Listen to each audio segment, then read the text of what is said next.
Trig. We're in 9.4 talking about a thing called the normal distribution. The first day I told you we weren't going to graph any histograms, but the normal distribution is an item that if you did do a histogram, it would end up being in a shape that looks like a thing called a bell curve, because it kind of looks like a bell. If I drew the bottom of this, it looks like the Liberty Bell. So what would happen to these is that this highest point would reference the thing that is the most common. And over time, what would prove to happen is that the mean would be the most common thing. You would have some people above the mean, but if you're looking for higher and higher and higher results, you get fewer and fewer and fewer people doing that. There'd also be half the group above the mean and half the group below the mean. You'd have people less than the mean, but as the numbers you were looking for got smaller and smaller and smaller, you'd have fewer and fewer and fewer people doing that. Not everything follows this sort of rule called the normal distribution. Only certain things do. Like, let's look at your most recent trig grades again. You know, the average grade on this was a 65. You were not following the normal distribution because 65 was not a common grade. No one had a 65. There were a bunch of people in the 80s and 90s. There were a bunch of people in the 30s, 40s, 50s that owed papers when the virus hit. So that would not be an example of the normal distribution. IQ scoring is an example of the normal distribution. An average IQ is 100. The most common IQ is 100. There are a lot of people with IQs of 100. If you look for people with IQs of 110, there are some people with IQs of 110, but it's less common because it's a lower height on the curve. And on the other side, there's people that are 10 points above 100. There's people that are 10 points below the 100. You know, there are people that with 90 IQs. There's just as many people with 90 IQs as there are 110s. It's fewer than there are hundreds, but those equal each other.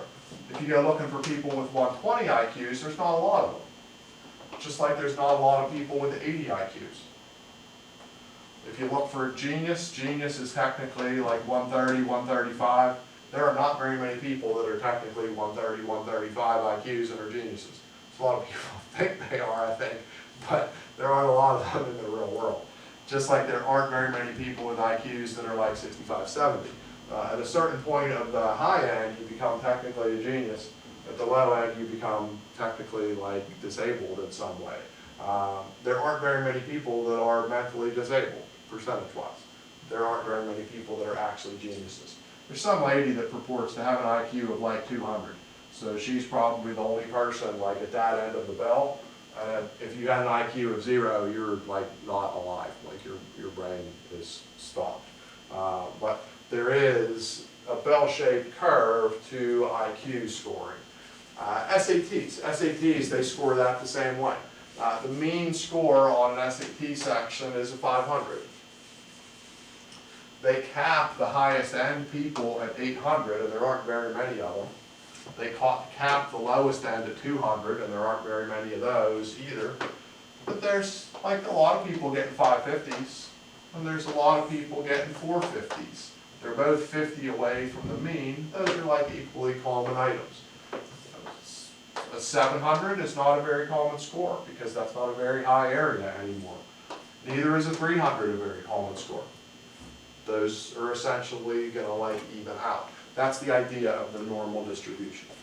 What we're going to have to do today is use this table that's in our book, and I think I also ran it off for you, but it's on page 284, and it spills in some overflow into 285. We're going to use this to figure out what percentage of results are a certain number of standard deviations, to use a word from yesterday, away from the mean. The mean is always the halfway line. Half people are above it and half the people are below it. People are funny. If you ever ask people, do you think you're above or below average? I don't know if I've ever met very many people that'll tell you honestly they're below average at anything. Technically, half the people in the world are above average at everything, and half the people are below average at everything. So if you ever say to somebody, do you think you're above or below average intelligence? Everybody thinks they're above average intelligence, and half the world is below average intelligence. That's just the way averaging and means and bell curves and things work. It's just how it is. But nevertheless, what you're going to probably want to do on a lot of these papers, homework paper problems, is draw yourself this little sketch of a bell and just realize that the mean is the halfway mark, and that can sometimes help you figure out what's going on. So I'm working the example problems from page 285. 285 say there are 500 values. Might be people taking a test, it might be anything that could be measured. They measured 500 things. There is a mean of 80, so this point here in the middle of the bell is an 80 line. And they say that the standard deviation is 12. The standard deviation is going to matter to us when we go to use this table, because we have to figure out how many standard deviations we have away from the mean. So the first question says we want to be at or below 90. So what we're going to do is take the number they give us, the 90, and subtract the mean of 80 to figure out that we're 10 away. So if 80 is the mean, 90 is up there somewhere, we're 10 away. 10 points on the test, 10, whatever they measure. We're going to divide that by the standard deviation. 10 dividing 12 is 0.83. We are 0.83 standard deviations above the mean.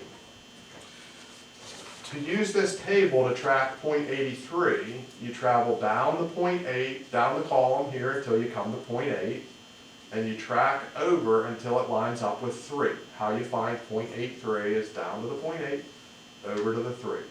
And that is going to be a 0.7967. 0.7967 is the percentage, or the decimal part of the group who is headed from our 90 line through the mean, headed that away. 0.7967 of the world is below that line. So they ask us a question here, how many of the values do we expect to be at or below 90? Well, we'll take this times the fact there's 500 of them, and that is going to churn us out a 398. If they talk about a 98 line,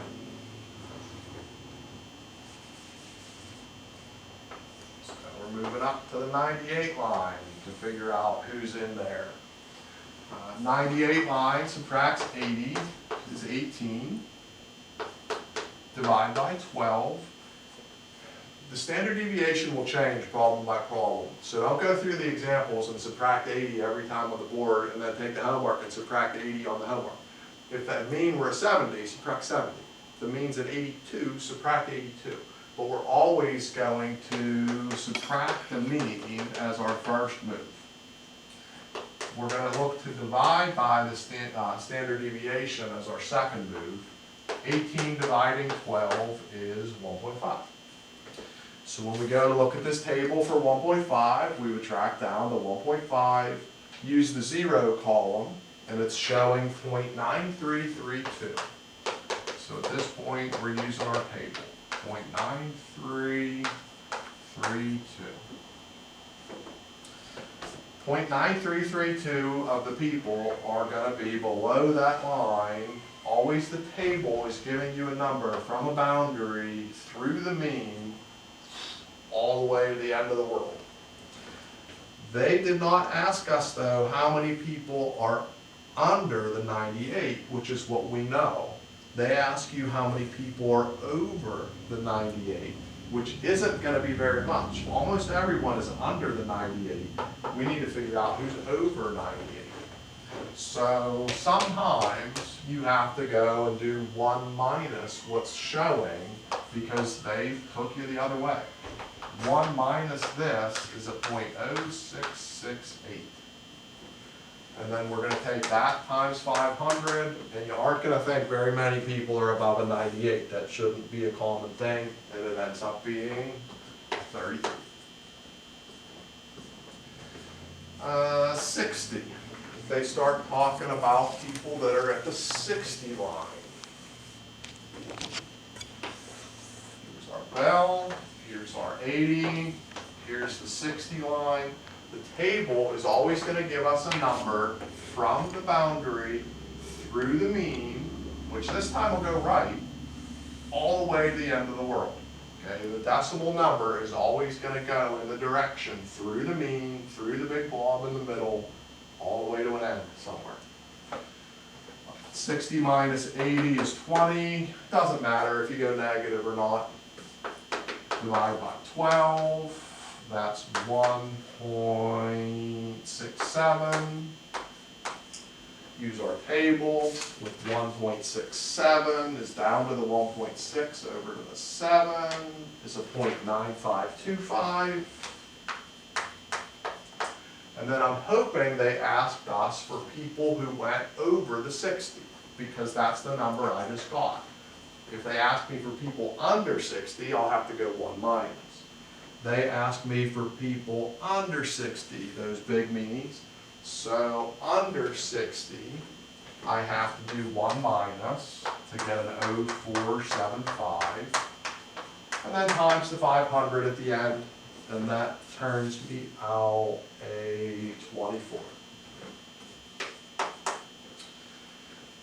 Then they asked me how many people are somewhere between 60 and 90, and this is kind by them to do this because we already did a 90 answer, we already did a 60 answer.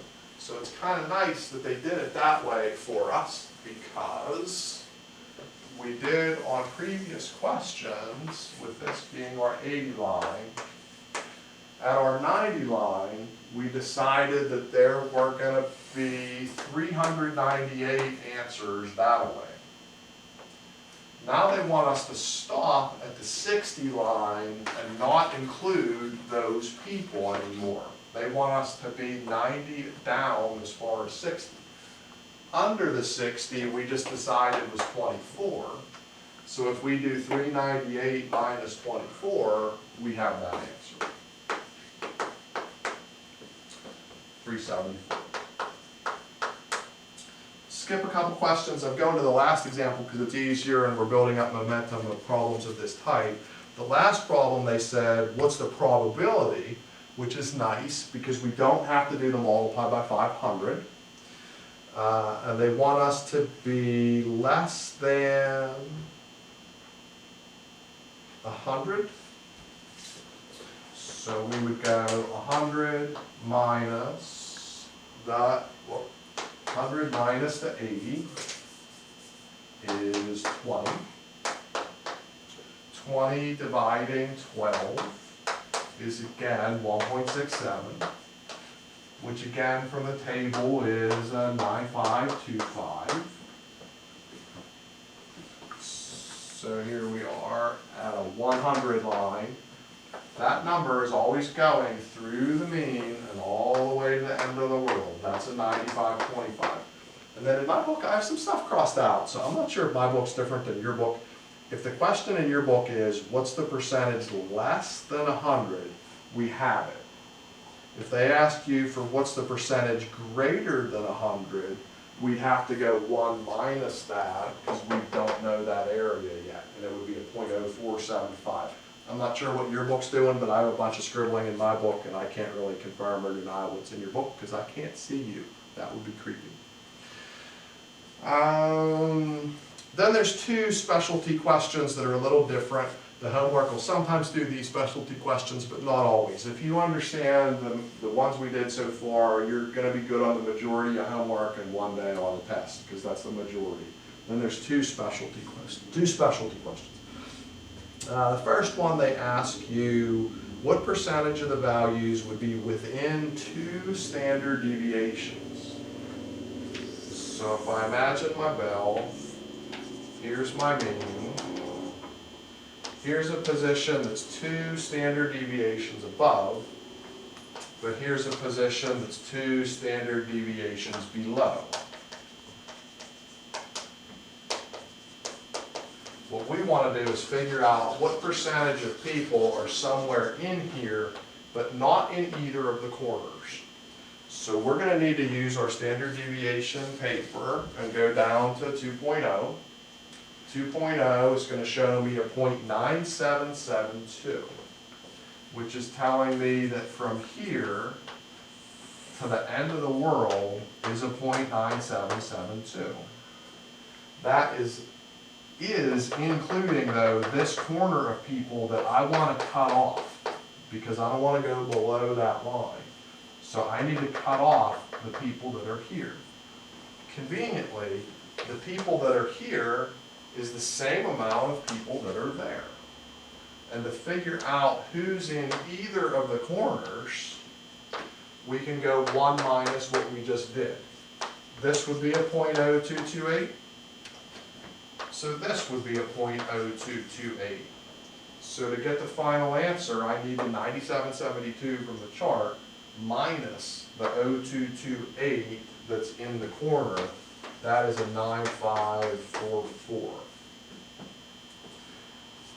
Second specialty question they do is they again want us to establish boundaries, one above the 80 line, one below.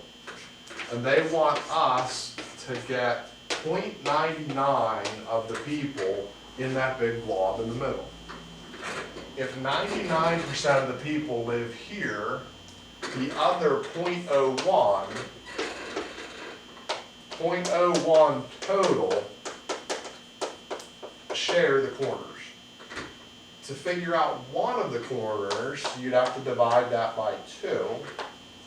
And there's 0.005 here, and there's 0.005 there.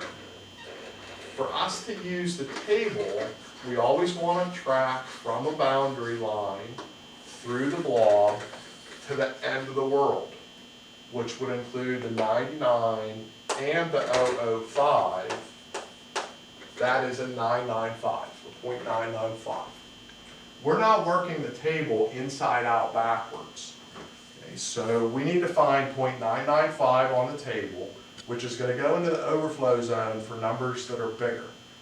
0.995 is tracking me to a 2.576. A 2.576 is essentially here in the process. This is a count of standard deviations. So I need to work my way backward. 2.576 times 12 is going to be something around about a 31.